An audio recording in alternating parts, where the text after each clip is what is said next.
Hey, crazy people. Hey guys! It's Jay and Francis with Find Your Crazy. We are a family of 9 living full-time in our RVs. We travel the country to see all the national parks. And today is a huge video for us because we've hit a milestone. This week we were 6 months of full-time RVing. It's a long time to do anything. It is a long time to do anything. And in that time, we have had quite a few frustrations. And so everybody knows the epic part of RV travel. But what we're going to talk to you today is our top 10 things that we have hated, the things that have been the most frustrating about full-time RVing. So stay tuned.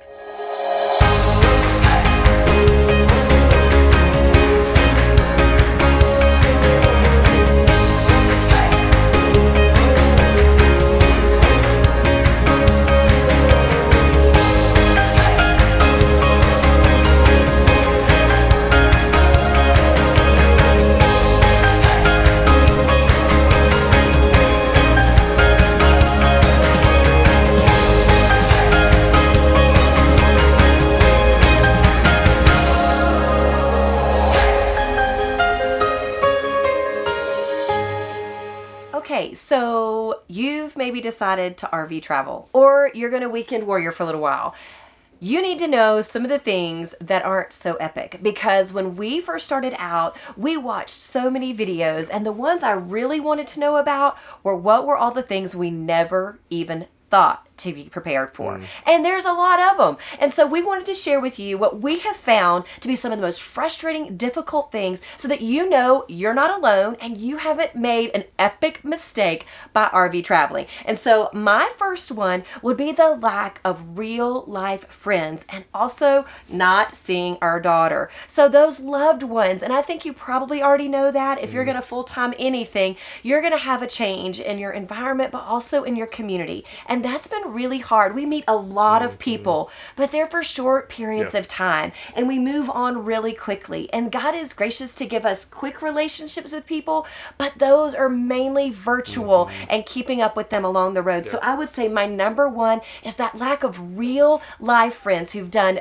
journey with you before and are the real nitty gritty, who know the good, the bad, and the ugly about you and love you anyway.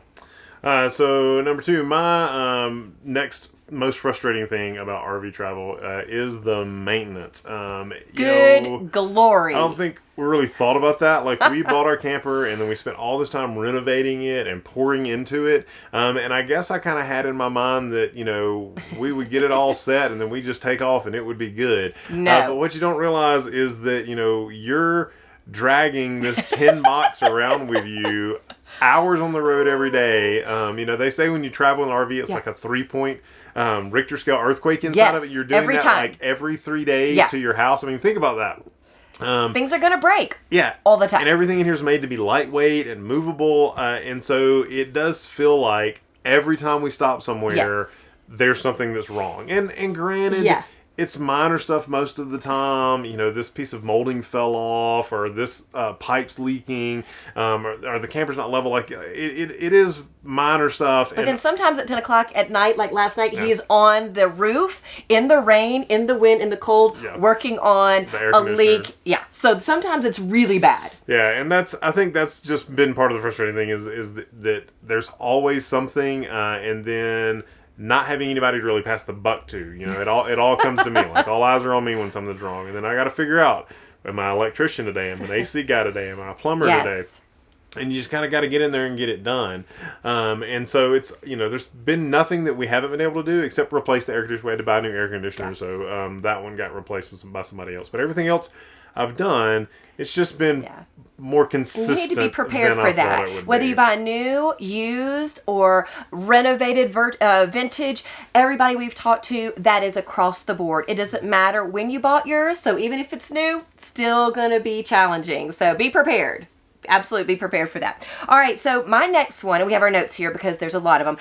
My next one would be that there are a lot of dishes and a lot of cooking in a very small space for a very big family. And I did that as one of my first ones in our first month kind of review. That is still hard. It is.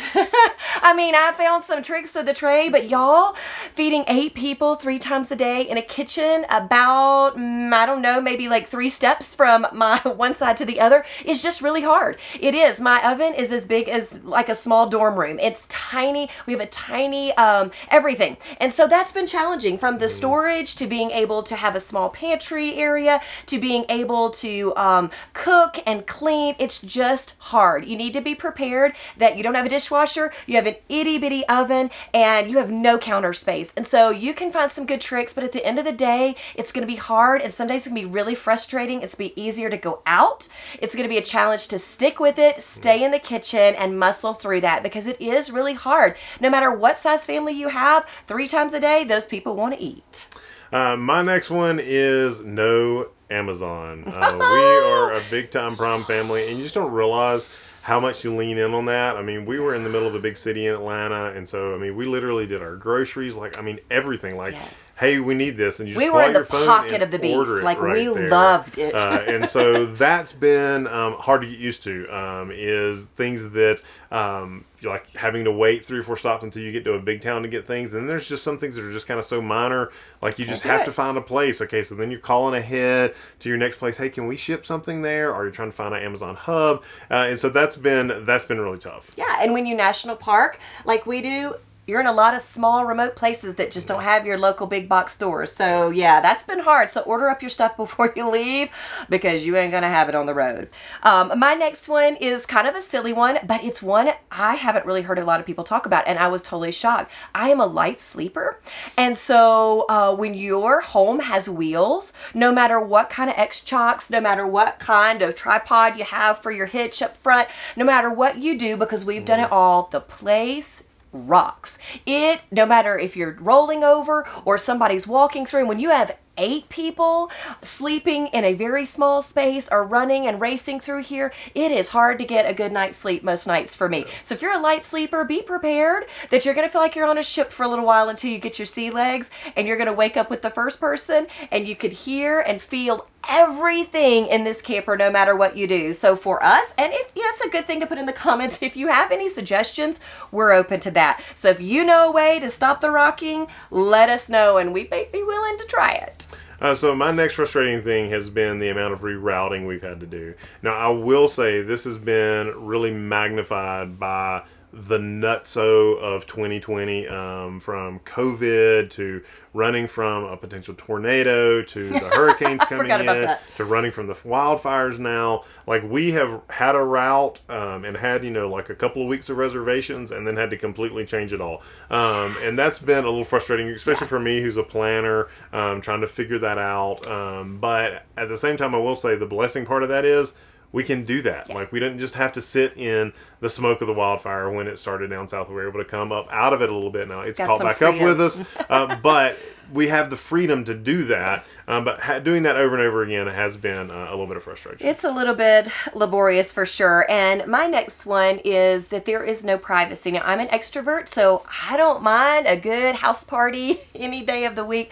But there is a time when you just really want privacy. And it's not just me. If you ask our kids, probably bar none, they would say not having a room to go to, having privacy. We have installed curtains, which is our number one, like, you got to do that if you have kids. But it's still a lot of kids in a bunkhouse. So it's not just us, it's all of us are struggling with the transition to no privacy. You can hear everything. It's loud a lot of the times. Like I said, it rocks a lot of the time. So there's just not places that you can really go to get away from things, to have good conversations, to have a thought in your head. It's just challenging. And so you need to be prepared that whether you're an extrovert or an introvert or somewhere in between, you're going to have to find a way to kind of come to terms with just being with everybody all the time. And even when you walk, people stop you. So you're in the middle of a good conversation, or you're hanging out with your kids and like, hey, like your dog. And so you're just constantly surrounded by people. You live in a big, like, sense of community because you're only a couple of steps from each side, and most people are outside. So even inside and outside, it's really a challenge to find that privacy for yourself, and also as a couple, and also just as kids. It's just a challenge. So my next one that's been frustrating for me is being able to find time to schedule life. Finding time to do the epic stuff is easy. Yes. I'm going into the national parks and finding those amazing roadside attraction and things to do. That stuff is easy. What's hard is finding time to consistently homeschool in that, to find time for me to work, to edit these videos, to find times to do that. In addition to like laundry and the things that have to happen. It's hard. Scheduling that has been difficult because you don't have a normal rhythm to your week. You know, I mean, back when we were in our sticks and bricks, you know, Monday morning, 8 o'clock, I got up and I went to work from 8 to 5 every day. And on Wednesday night, we had church. And on Tuesday night, we had practice. And, you know, as soon as I left the house, the kids did homeschool. I mean, there was just this rhythm. We had such a rhythm. Every Monday, we knew exactly what we were doing. Every Tuesday, we knew exactly what we were doing. Here, it's not like that. No. You know, you travel a different 2 days every week because you can only get 3 days of reservations here, or so it's your life just is not consistent, and so then finding time to do those normal life things, it just takes a lot more work, and that's been frustrating. We're still trying to figure that part out, for sure. So that's been one. And next one I get two in a row. The next one has been budgeting. For somebody that's a big budgeter, that's always been a part of how I've knit together. It's always been a part of my jobs, budgeting for big organizations, big churches. Budgeting for a roving lifestyle has been a little bit different. Hard. Because everything fluctuates. You know, Every when you're day. when we were back in our sticks and bricks house, you know, our mortgage was exactly the same every month. Our water bill was within 10% every month. Our power bill and gas bill kind of balanced out to be about exactly the same every month. Our cable bill was the exact same every month. What we spent on fuel, even for our cars, was within 10%, pretty consistent month to month. And food, we knew which grocery stores we went to. We knew exactly kind of what our flow and that rhythm. There was a lot of consistency in that. And now there's not. Because the more you travel, the more gas you're using. You don't ever have any idea if you're going to be able to find a $20 a night park or if it's going to be a $100 a night park because you want to stay close to a national park and that's all that there is, or if you're going to boondock for a couple of nights. Groceries, like, are you going to be by a Walmart where you can get prices that you know? Are you like at a little tiny grocery store where you're paying a lot more for a lot less? Everything's just in constant flux, and so except our income is not in constant flux. It's the same, and so finding that you know, where you could just kind of let your budget flow. Back when we were in our sticks and bricks, like now, every week, really, we have to sit down and look and go, okay, where are we at? Okay, we overspent a little bit here, so we really need to find a way to find some cheaper places to stay these next 2 weeks. Yes, absolutely. So budgeting has definitely been more work and a little bit of a frustration sometimes. And that's hugely important. I mean, that is one of the foundational things is, can you afford to do this? Or how long can you afford to do this? And so it is hard, and money is a stressor for anybody, no matter where you live, and that doesn't change when you're epic RVing. It just doesn't change. And so my last one would be something I didn't think about, which is parenting in a small space. Yes, we have a lot of children, but it doesn't matter if you have a lot of kids or one child. Parenting in a small space is intense because when we had a very large home, we could have our zone. So it kind of goes back to that lack of privacy, but we had places where we could kind of get a few minutes, step away. You don't have that here. And it's also difficult to manage the amount of noise and the amount of activity for active kids in and out with dogs and all different ages and stages and personality types.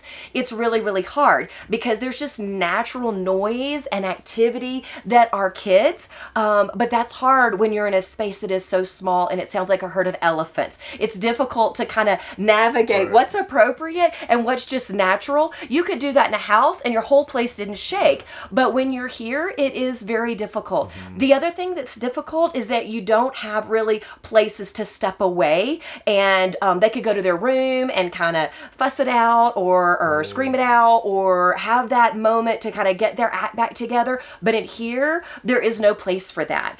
It's intense for everyone, and that kind of just messes with your entire family equilibrium, okay? Because when one person's having a hard day, you're all having a hard day because you're in each other's face and in each other's space every moment of every day.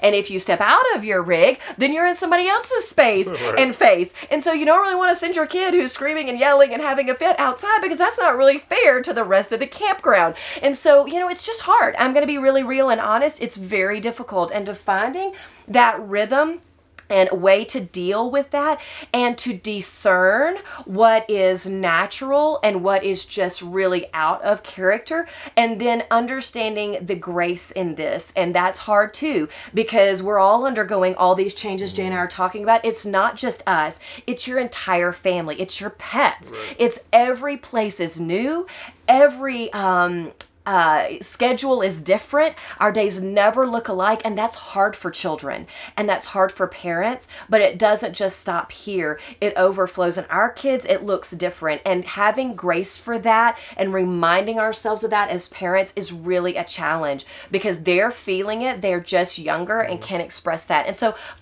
we have changed our way of parenting. We've changed some of the ways that we deal with consequences because we're all here. So I would just say, be prepared for that. And your kids aren't horrible people, and you're not terrible parents. Okay? You're just undergoing a lot of change, and give yourself grace.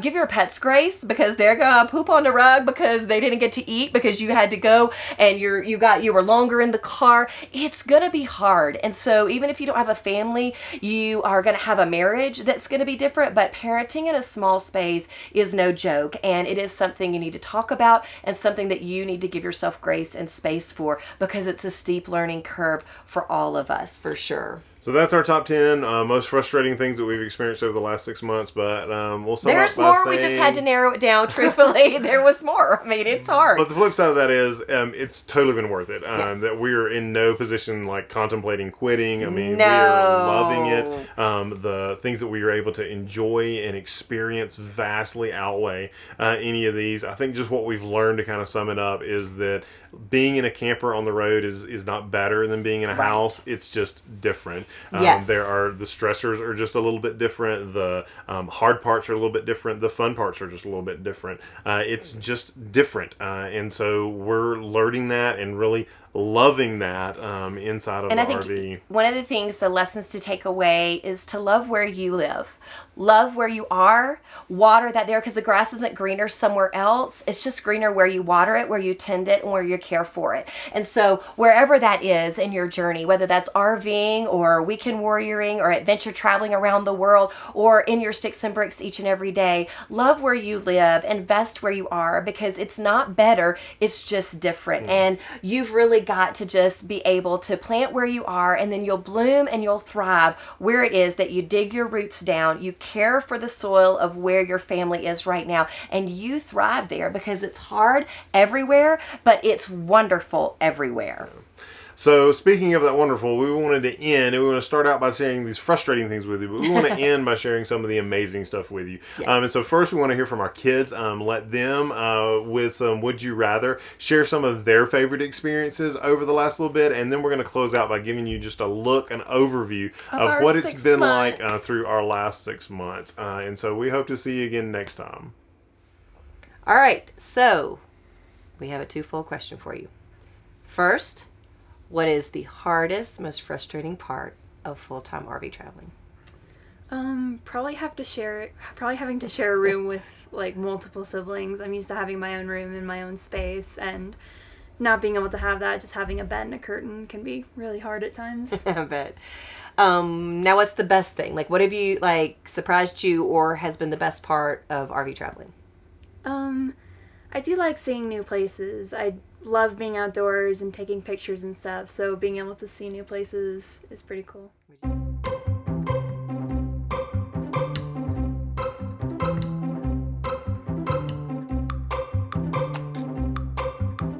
Would you rather hike the door at the Badlands or to the top of Klingman's Dome in the Smokies? The door at Badlands. It's the door at Badlands. The door to Badlands. Yes. The Badlands? Klingman's Dome and the Smoky. Would you rather scramble rocks at Devil's Tower or at Sylvan Lake in Custer State Park? Sylvan Lake. Scramble rocks at Devil's Tower. Ooh, I'm at Sylvan Lake. Devil's Tower. Sylvan Lake. Would you rather explore Cathedral Caverns or Mammoth Cave? Mammoth Cave. Cathedral Caverns. Mammoth Cave. Mammoth Cave. Mammoth Cave. Would you rather pet a prairie dog or a begging burro? Begging burro. A prairie dog. Well, begging burro. Prairie dog. Begging burro. Would you rather swim in the hot springs of Thermopolis or play at Gathering Place Playground? Gathering Place Playground. The Gathering Place Playground. Well, I'm at the Gathering Place Playground. Hot spring. Hot spring. Would you rather eat a bison burger in Wyoming or Thomas Jefferson's vanilla ice cream in Mount Rushmore? Vanilla ice cream. Thomas Jefferson ice cream at Mount Rushmore. Thomas Jefferson's ice cream. Bison burger. Thomas Jefferson ice cream. Would you rather go back to the nuclear missile at the Minutemen Museum or to see the Saturn V rocket at the Space and Rocket Center? Minutemen Museum. Saturn V rocket, the Space and Rocket Center. The Space and Rocket Center. Museum. The Saturn rocket. Would you rather stand in front of Wind Cave or Jewel Cave's entrance? Wind Cave. Wind Cave. Wind Cave's entrance. Wind Cave. Jewel Cave. Would you rather see a T-Rex at Dinosaur World or watch a gunfight in Dodge City? Gunfight. T-Rex at Dinosaur World. Oh, I'm a gunfight, huh? I'm at Dodge City. Dinosaur World. T-Rex at Dinosaur World. Would you rather see a herd of bison or a yellow-bellied marmot? Yellow-bellied marmot. Yellow-bellied marmot. Oh, I'm a yellow-bellied marmot. Bison. Bison.